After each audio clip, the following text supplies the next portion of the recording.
สวัสดีครับพี่น้องมันเข้ามาแซ่บน้ำเบานี่ผ้าเสบผ้ามวน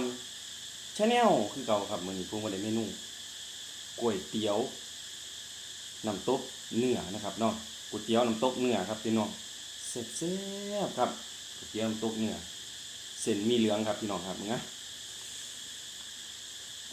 ผมปรุงเรียบร้อยแล้วครับพี่น้องคนจะบาดก่อนคนจะบาดนะครับก๋วยเตี๋ยว น้ำตกเนื้อนะครับเนาะพี่น้องจานนี้ใหญ่เลยครับเครื่องเน้นๆนะครับพี่น้องนะครับ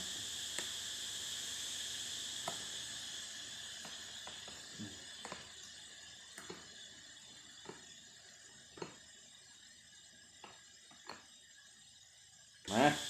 พี่น้องสุดแซ่บเหมือนกันครับนะครับ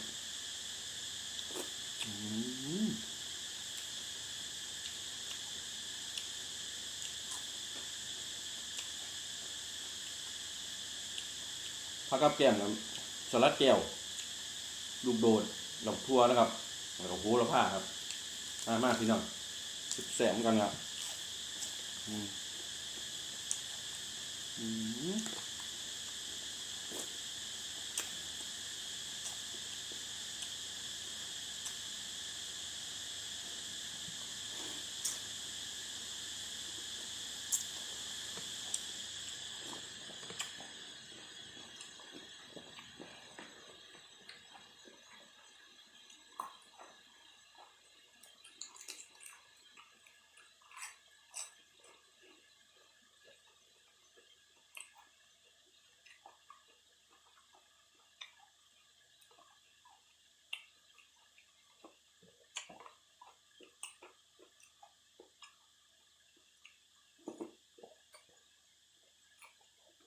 อืม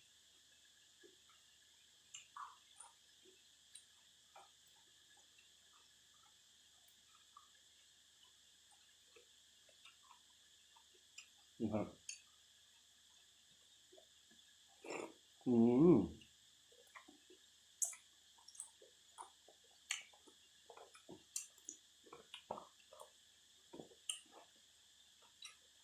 ดูครับพี่น้อง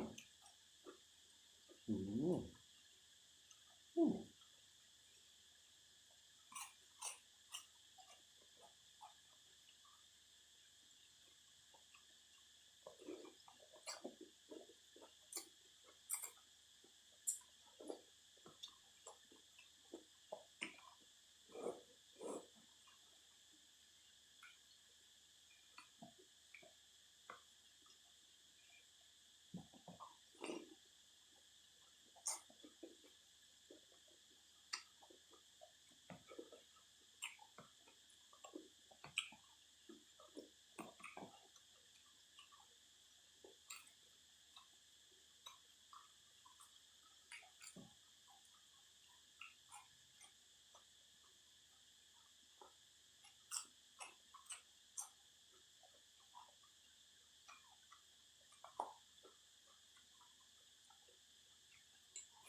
มากพี่น้อง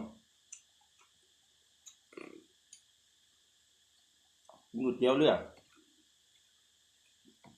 เตี๋ยวเนื้อน้ำตกเสร็จแซ่บเหมือนกันครับ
อืมอืม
อืมแต่แม่พี่น้องขอโทษขออภัยเลยบ่ได้คุยน้องข้าจะแซ่บมาพี่น้องแซ่บๆเหมือนกัน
อืม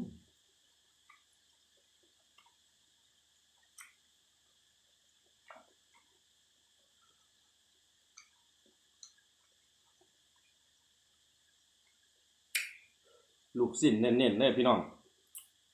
ผู้ใดส้มคลิปนี้ขอให้สุขภาพแข็งแรงเด้อพี่น้องมันๆปังๆเฮงๆสุขุทุกคนครับฝากเบานี้ผ้าแซ่บผ้ามวลชาแนลไว้ในดวงใจเด้อครับเบานี้สิได้มีกำลังใจเฮ็ดคลิปต่อไปครับพี่น้องสำหรับคลิปนี้ขอกล่าวคำว่าสวัสดีครับ